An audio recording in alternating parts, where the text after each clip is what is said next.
लसुन चाहिँ यहाँदेखि त्यहाँसम्म छ। अब त्यहाँ चाहिँ उतापट्टि त्यो खनेर ल्याएर जस्तो पारेको छ भने अब अहिले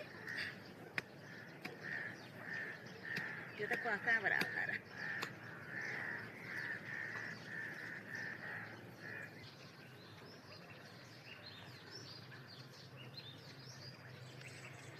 आधी जति सबै गरेर आधी जति चाहिँ भयो होला।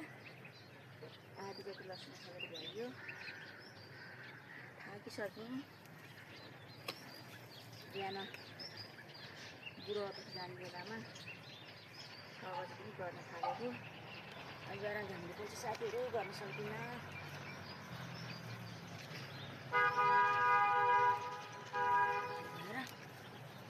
अहिले गरेको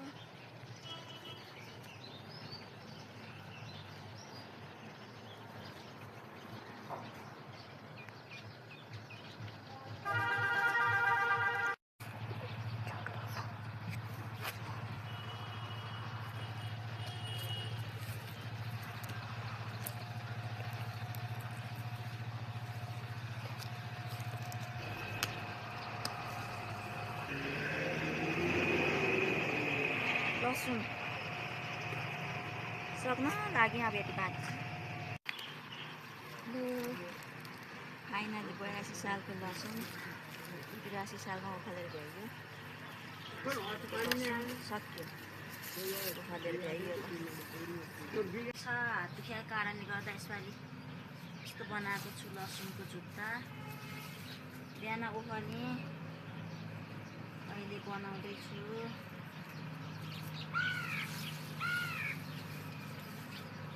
सबै काटेर देखाएँ लसुन।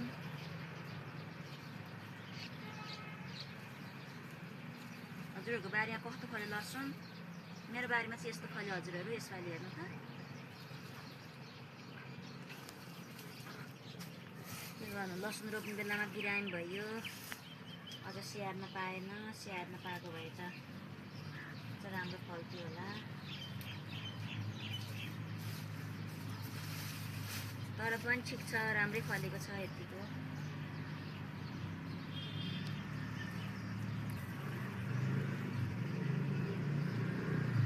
भन्न नि अरूले कसरी राख्छ लसुन। म चाहिँ यसरी चुल्ठी पार्थेँ। यो चुल्ठी पनि पार्न गाह्रो छ साथीहरू, हात दुखेर।